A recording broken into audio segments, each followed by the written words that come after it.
Hi, everyone. Welcome to another episode of Oneness Talks, a space dedicated to celebrating the stories, experiences, and conscious voices shaping a new tomorrow.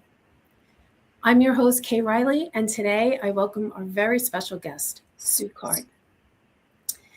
Sue is the caretaker of two extraordinary ancient crystal skulls, Amaya, a lightning-struck Lemurian guardian, and KAB, an ancient quartz crystal skull. Each carries its own mission of wisdom, compassion, and energetic calibration. Individually, they share healing frequencies for awakening and deeper remembrance. Together, they merge into a single, amplified voice of unity, offering powerful transmissions that support oneness, emotional balance, and collective evolution. Their shared intention is to connect soul to soul, inviting humanity into a higher field of unity consciousness. Sue, thank you so much for being here with us today. And our listeners, our viewers, it's absolutely extraordinary to have you here with KAB and Amaya. I'm just so happy and grateful to be here. It's a chance for me to step out, which is not my normal persona. I like to hide in the background. But it was you that asked. So I said, yes, I feel new beginnings coming. And this is what he has actually told me. And it's kind of funny because when I told you I was playing music, and one of the first songs that came on was "We've Just Begun" with the Carpenters. Do you remember that old song? Of course. Are you kidding? Gary Carpenter? And I was like, we've only just begun, because he said new beginnings. Oh, and then that came on. So that's how he works. Oh my gosh, I absolutely love that. I love that. I love that. And I guess I have to, it's one of those things, we plan things and then we kick off and we don't know where we're going to go. That's me. Yeah. When I plan events, I have notes and I plan all this out, and then I just throw it to the wind and exactly 100%. Organic. 100%. And I have to laugh because this morning I was very much guided to play music like yourself, and I was listening to, Lemurian music. But to take it back to yesterday, I was kind of just doing some prep work, obviously, for today.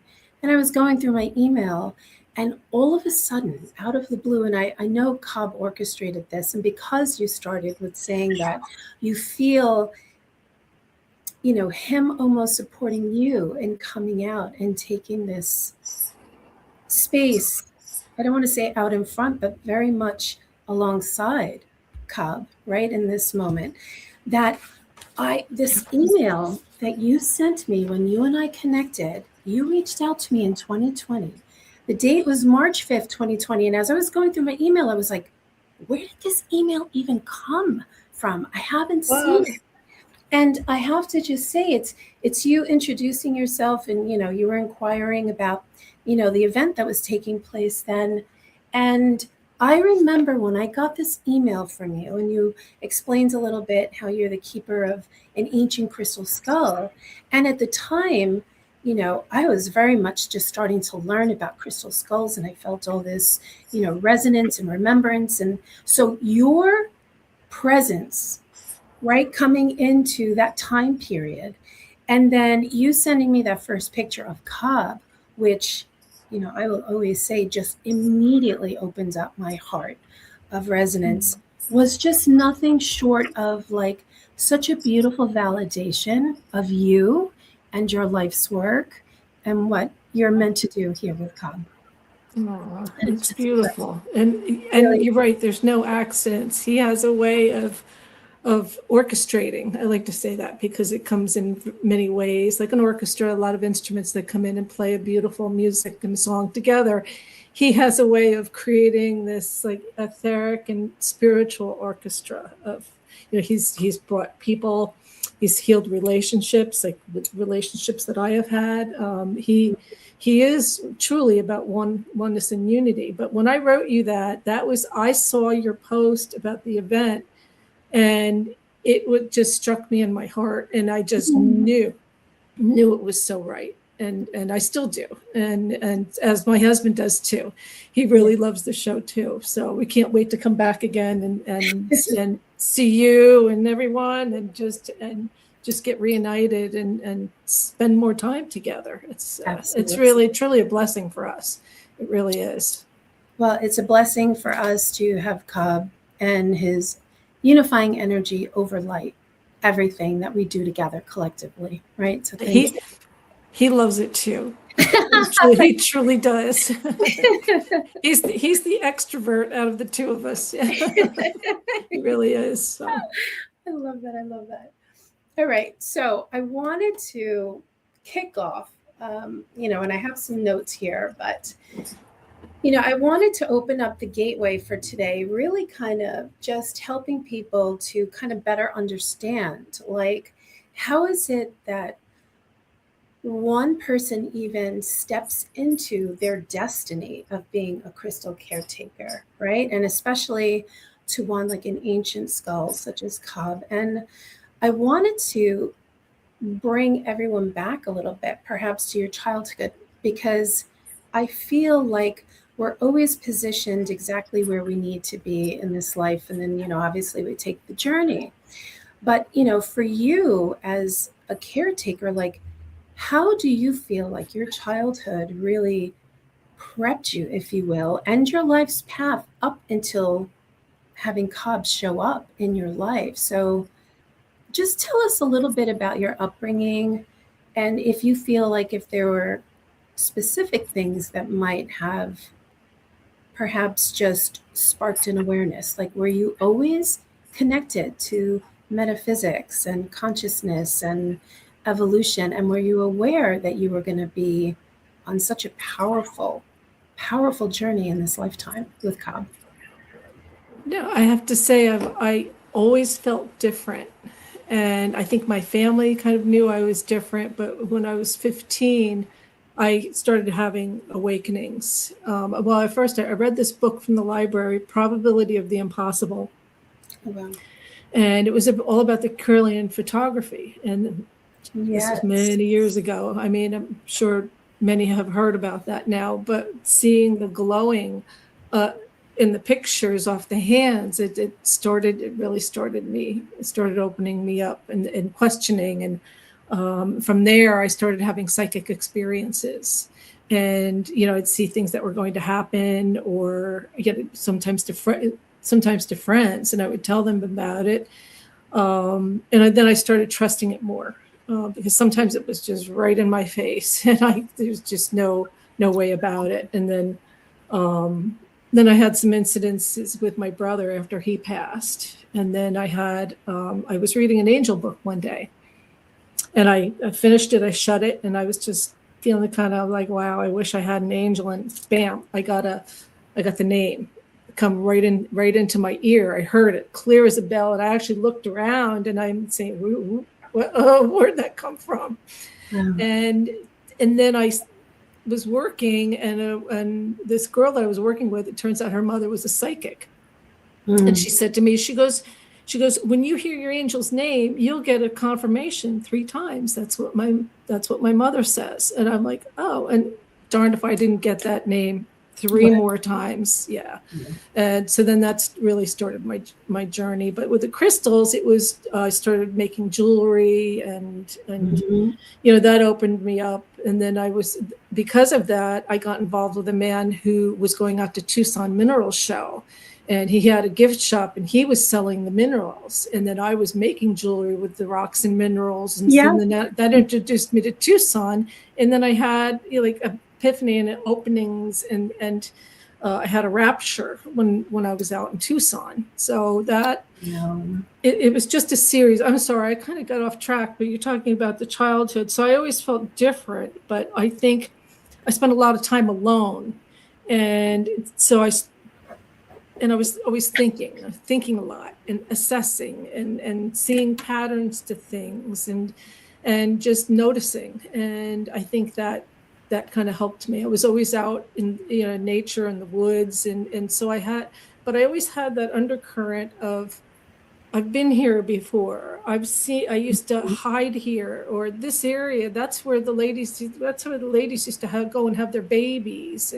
And I started having all and I didn't question it. It just felt like in my heart that this was a truth. And so that I carried that kind of remembrance along with, with my journey into the future, step by step things, and looking back, I see how things that have happened, even things I didn't like or didn't care for, or this is boring, I don't want to do this. It's like it gave me a base, a strong base. I used to do the Jacob Javits show, so that helped me, step out with your show and feel comfortable. And but I found underneath it all, it's when you really truly believe in something and it's in your heart, that's when things fall into place. And so I didn't have to do much trying. It's just things, when you get in that state of allowance, then things just have a way of coming.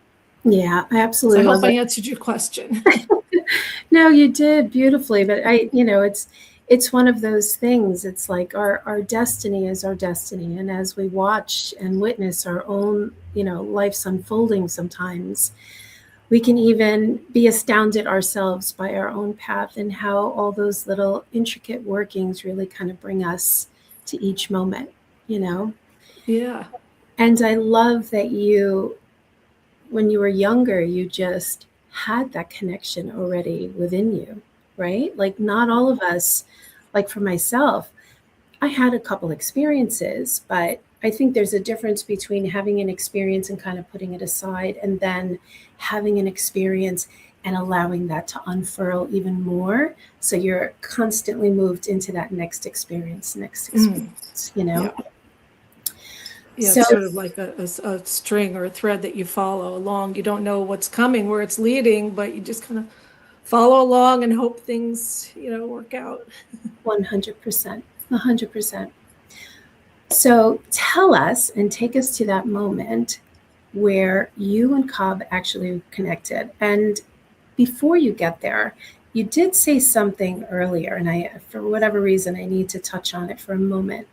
You mentioned that you had a rapture in Tucson, and I think it's important too to let people know, the resonant power of crystals, right? Because like you said so beautifully, they serve as such a catalyst for so many different things. So talk to us a little bit about that rapture that you had in Tucson, and then you can lead us right into that moment, like when you and KAB met and how that all happened. Yeah, I'll go back, and it's easy for me to go back there because I've never forgotten it. But I had been walking around, and it was my first time I had been there. I think it was 2008.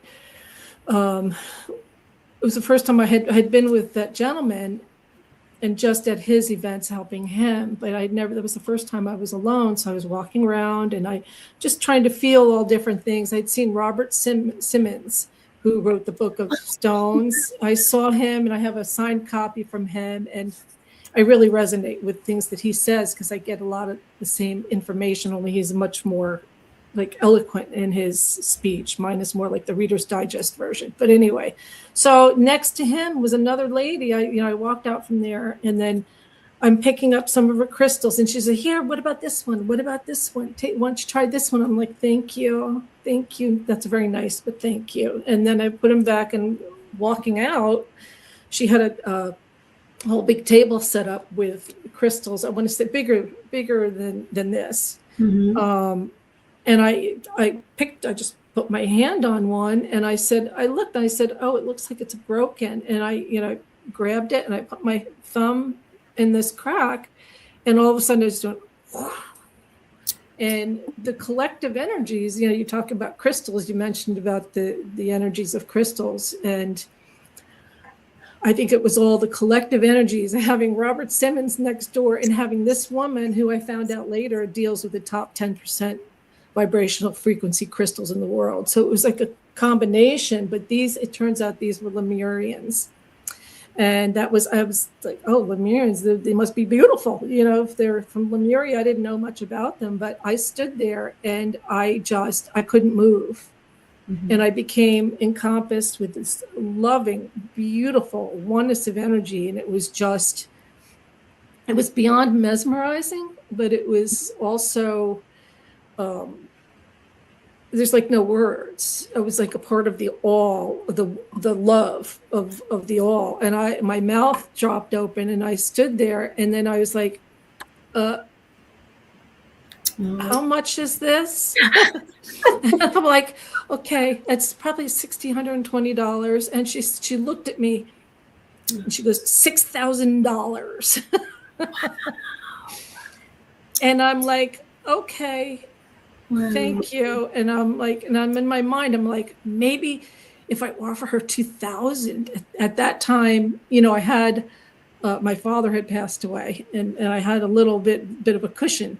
And then I thought, oh no, I can't. There's just no way. I know that's that's the $120 crystal. So anyway, so I put it back and I walked away, and I was like, she's going to call me back.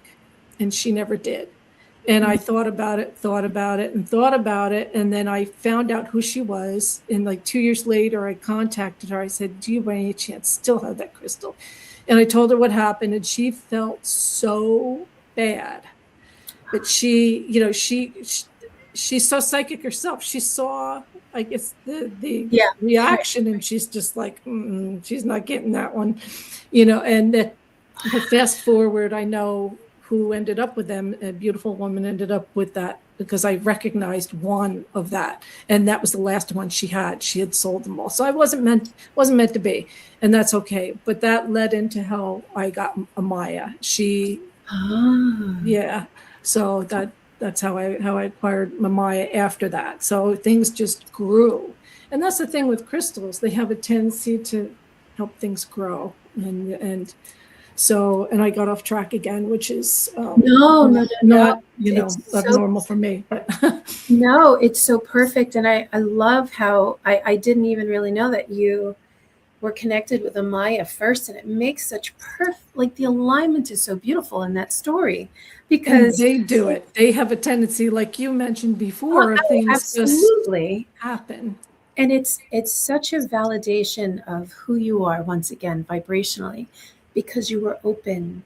You were an open vessel to receive that, what I believe was an activation when you were there in Tucson with that crystal. So even though it went off to another person, you got exactly what you needed, was that instant activation of remembrance, of expansion, that led you to Amaya. And I just think that's absolutely beautiful. I'm so glad you shared that. It's like what came to me the other day when I was thinking about all this is in the Bible, where it says, be like a child. And be like a child means being open and being positive to good things that come your way. And I that's how I feel. Many times I just leave myself open to goodness. And that's what I think that happened. And it's working from your heart, leaving your heart open.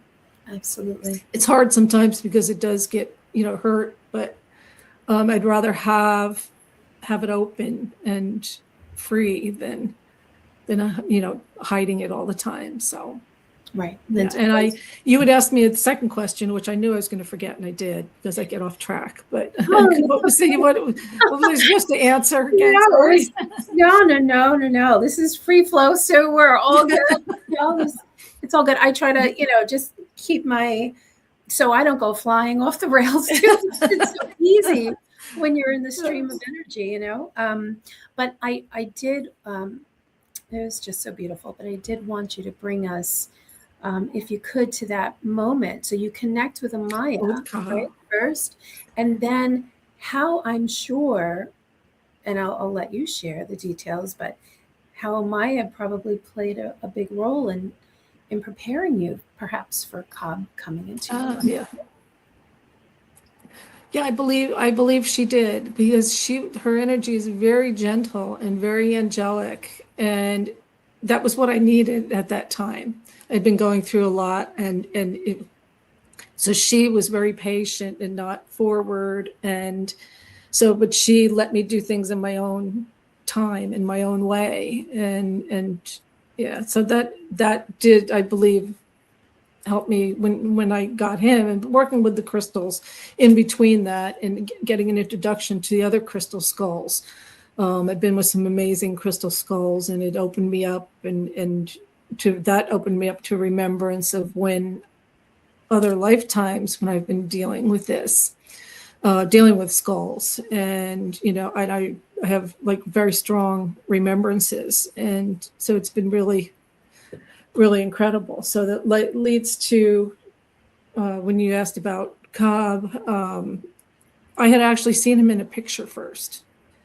And the family who had him prior they had other things that they needed to concentrate on, so they wanted to move him on, and so he became available. And sometimes people say, well, I think it was James Tiburon, who's now passed, but I think it was him. He was very connected with Max, but I think it was him that said that you'll have a dream.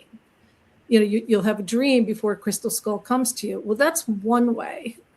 I actually did have a dream about another crystal skull, but with KAB, all I did was see a picture. And it's the same thing like with Amaya and him. I wouldn't have been able to have them if it were any other time than when it happened. Mm-hmm. There's another woman I know who I can't speak for other crystal skull caretakers, but just the short version is that she walked into a store and happened to see these two crystals there, and that's how she acquired them. Now, what made her go into that store? I know another man who, very strong man, but he was walking down a street. Something told him to go down to this dangerous street in another country, and that's not him. He was on vacation, and he went down the street, and this very old man came up and handed him a crystal skull, and he said, you need to buy this. And he hands over the money, no questions. And he goes, that's not me either. I never do that. And, he could handle himself, but it's still, so they come in many different ways and many different forms. But I saw the picture, and then it triggered a remembrance. And then having him, it's been a journey into remembering, but also opening up to many new things. He was buried under the ocean for many years. So he's got very ancient energy to him, but also he's ready and raring to go he's very contemporary too. It's just that some of the other skulls have been very worked with. Mm-hmm. And then, they're very activated. He came activated. I like to say he was already activated. And then we had that remembering connection, which really helped to build a relationship, more of a relationship. So that's, I hope did that answer? No, absolutely. Absolutely. Sue, can you turn the camera just a little bit? Yeah. Perfect. Just so people can really get a beautiful view of KAB. And what's incredible, with my own experience, look at him. I mean, it's just incredible. And I love that you said that he is an ancient crystal skull, but you're so right when you say that he is here in this present time, which is very different in some ways from some other crystals, right? It's like, I don't know. I guess it's kind of like he's quantum in a sense, I think, because he carries all this ancient wisdom. But his presence, for me anyway, is so very much here and alive in this time. He's timeless. He really, truly, he's timeless. You read him right, and you had a connection from the very beginning, and that was beautiful to see, because sometimes he is very big and imposing.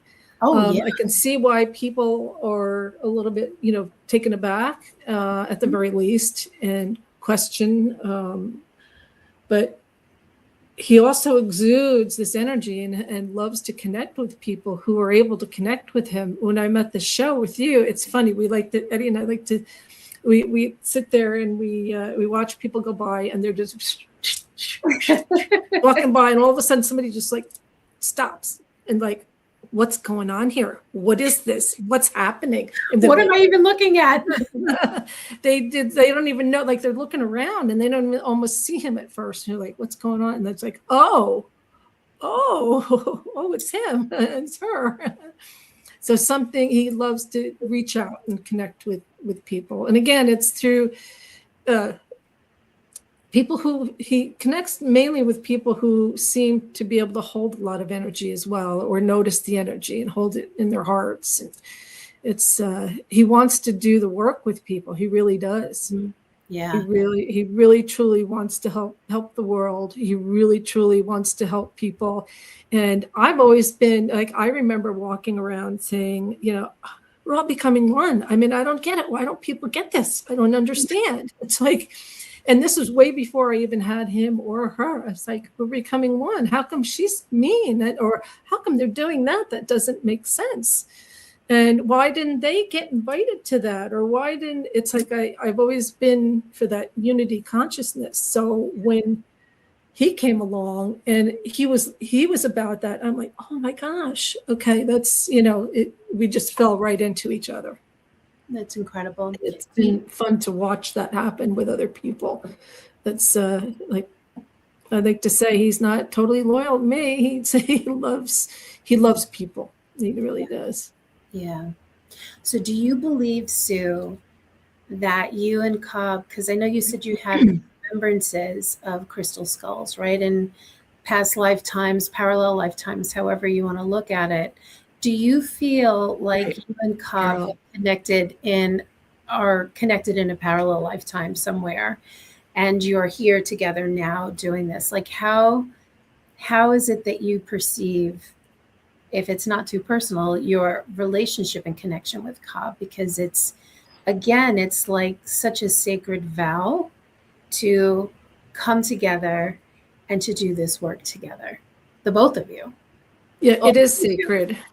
And it's funny because I haven't thought about that in connection with him as far as the parallel lifetimes, but I've done, I can do, I call it alternate life regression, because I believe in the parallel lifetimes as well. So past life regression doesn't really fit it so much, but I do believe these alternate lifetimes can help facilitate this lifetime, the one that we're currently experiencing. But I never thought about that in conjunction with him. It's just I have that remembrance. It's like an inner knowing that he was part of this council. And I feel like he has, it's like when I meet someone or someone who has a healing center and they invite me, it's like there's been a few times where I feel like, oh, well, she was one of the council. He was part of that council back then. It's like, it's just a knowing, and then he had, he himself, has told me that we did spend a lifetime in Atlantis together. We worked together before. Absolutely. So, but that's, there's been many, I guess, lifetimes or time, even though he's timeless, but it was a remembering and a working with me. And then you have the daily stuff, like, you're surviving, you're thriving, you're trying to do this and help that and go here and go there. So it's been a journey of sacredness with him and Amaya, and then trying to live your daily life. So it's that juxtaposition. And that's what I find interesting, though, because that's what I feel my past dealing with things early on, it helped me with that balance and juggle with business. And I can juggle and do this and think on my feet, and like I can switch gears. That's what I mean to say. It's helped me. Yeah, you would know that too, I'm sure. But I love that you brought that up, Sue, because I feel like that's such an important part to this day and age too, especially within spirituality. And obviously the world and realm of expanding consciousness, because we have all this awareness and remembrance and knowing of who we are on a soul level and what we're here to do. And sometimes we forget that we're here to be human too, and to allow like everything to kind of flow together, meaning our spiritual selves, our business self, our healthy self, like all of it is supposed to be together. And a lot of times, you'll feel and hear a little bit of resistance, like, oh, I'm not so great with the business part. So I love that you said that you're able to toggle, because it's one of those things that I know for me, I had to work at, right? Because I Oh, love being yeah. off in the ethers, like I'm out of here, like you, right? Yeah. But then it's like, okay, but we have to ground it. This is pulling me, that's pulling, this is that, yeah, that other thing. Yeah, it's not always easy. And it makes me feel bad too, because sometimes I keep their energy pure. So if I'm going through something, then I protect their energy. And so it's pick and choose. But recently I just said, you know what, he's coming in my craft and my art room. And it's a disaster. It's just a total like, how did this happen? When did it happen? And how did I let it get that way? And so I said, he's coming in with me. And he was happy. He was so happy to be with me. And I keep him, there's a lot of crystals in there too, but he was just, I got the feeling he was happy just to be with me. And I could keep them pure, but it's about being and experiencing their energy and taking in what they want to share. It's accepting it. Yeah, that's a big part of it. Yeah, I absolutely love that. And also understanding that, KAB he's able to handle his own energy, if you will, right? And that's part of that's part of our learning too here, But I love that. I want you to share too, if you can, with people how they can connect with you, because like you said, you visit wellness centers, people connect with you at events. I'd love for you to share like how it is that someone can get in touch with you if they want to have an experience with KAB. How does that work? Like, do you facilitate in perhaps someone's home? Tell us a little bit about like what you offer with KAB in terms of your messages. I know you do jewelry, you paint, you do so much creative work. Oh, thank you for saying that I paint. I appreciate that. Oh, are you kidding? Well, it's a little bit of energetic artwork, I guess. Yeah, that was pretty interesting, that event. I draw on that a lot. And the little boy, I don't want to use his name, but he helped open me up to how much I love working with children. And it just, what came through the artwork for him and then what he experienced was similar. That was very, that was very opening for me. That was very affirming that it's such a journey of connection on many different levels, whether it's through the art, through the energies. He has, I started playing a little bit more music. And just the artistic and anything from the heart, really. It's really art, music, even just talking to someone. That's how he has helped. But so here again, I got off track, but people can get into contact with me. I don't have a website. I probably should. That's okay. I know you're on. I think you're on. You have a Facebook group, right? I do. Yeah, it's mainly a Facebook. I have 2 Facebook groups. One is a public and one is a private. So I just ask people to contact me on the public, and then I will send you an invite to the private, because I'm not quite sure how that works, but I find it works better that way. Okay. For people to get in and because I protect other people. I'm very protective of my sites, and who's not that I wouldn't allow someone, but it's just I want to protect the people and keep it sacred for the people who are on it. Yeah, absolutely. And we'll be sure to share all those details in the description below, like for YouTube and all of that, so people can reach out. Okay. I appreciate that. Yeah.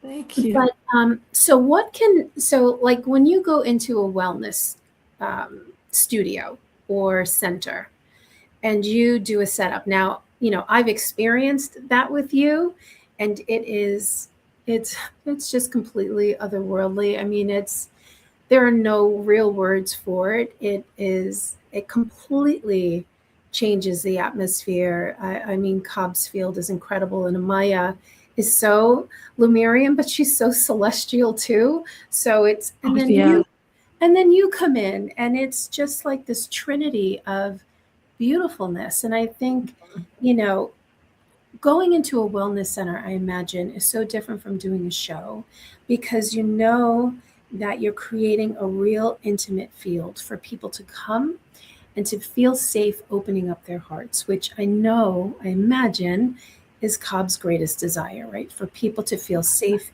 and move into that space where they can say, I don't have to be afraid. I can allow this to come in and let a miracle happen, really. So if someone wanted to book, I don't want to use the word book, if someone wanted to facilitate and host the three of you, what would that look like, and how does that work for you?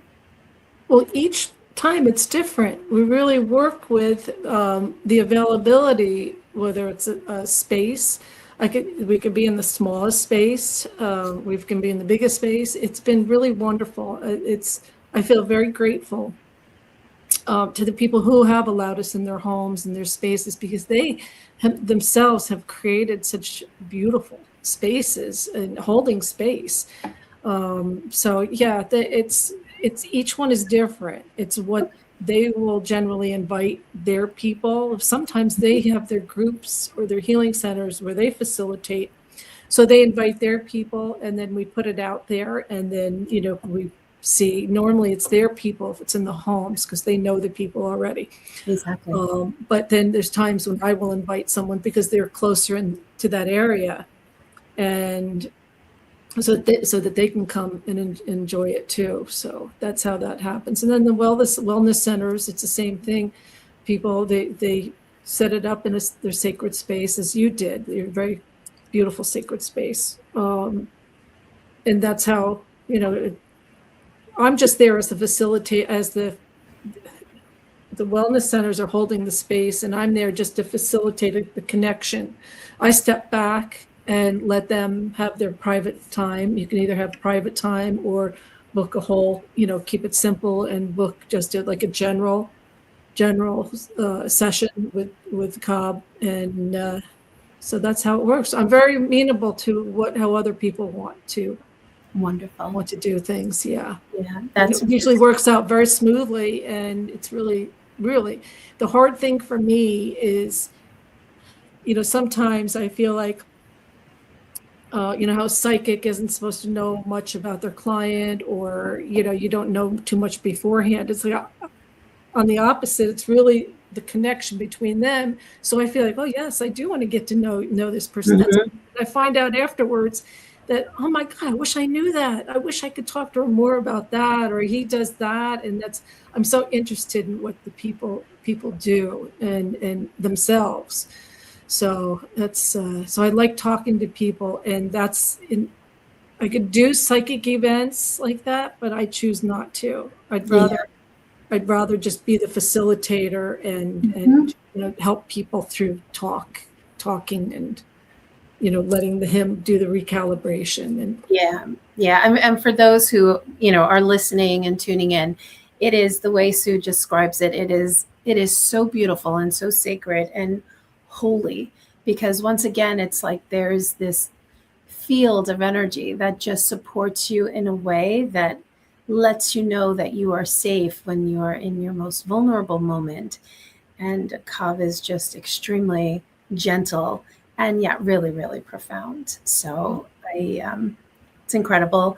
If you're interested in connecting with Sue, again, we'll be sure to include all the details in the description. I would definitely recommend that you reach out and connect. It's a once in a lifetime opportunity to experience all of you, really. And it's been incredible having you on here today, Sue. I do hope you come back again for something else. We'll leave it'd be fun. I think we could stir up some fun.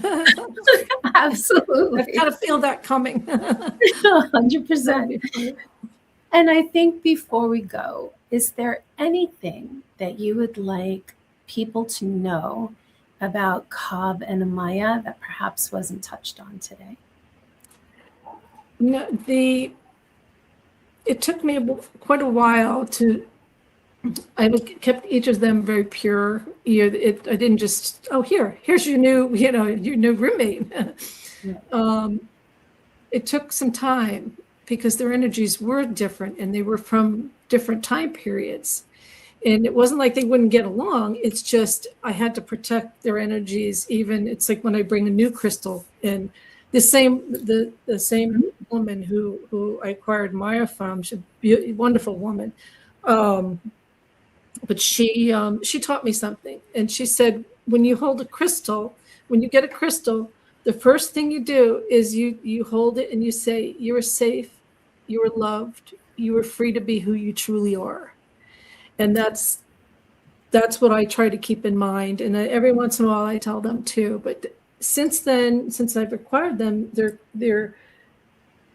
they have kind of combined. They really have combined their energies into this magnificent powerhouse, and it's just so incredible. Now, he's still an individual, and it's sort of a perfect example of today with people. It's like he's an individual, she's an individual, but together, look what can happen. That's when miracles happen, and it's balance. So I think that's a symbolism for where we are heading and where things could really, really accelerate and move to. I agree, Sue. I agree so much. I agree on every level. And it's so funny just watching the field of energy around you, just to see that field of unification and balance in the masculine, in the feminine. And when we look at oneness, that's really what it is. It's about coming into a resonant balance of all aspects of ourselves, right? Within that space of neutrality. Yeah. And yet knowing that we have those individualized aspects, but they are here, they are one. So, I mean, what you're doing for humanity, all of you, but you especially, Sue, I want to highlight today, because you have taken the leap, right? You've taken the leap in this lifetime to bring something extraordinary to the world. And we all know the world needs so much love now more than ever. So thank you for being that pillar for all of us.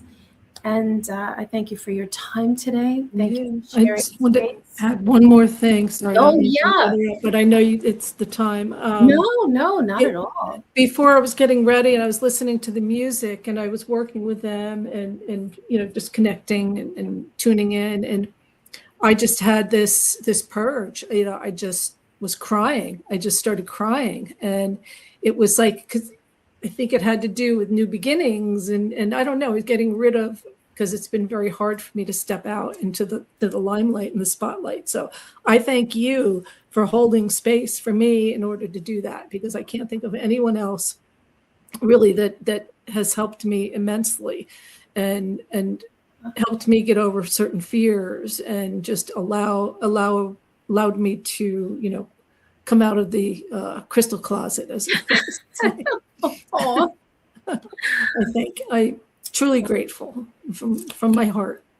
Oh, I feel that, Sue, and you're so welcome. Thanks are never needed.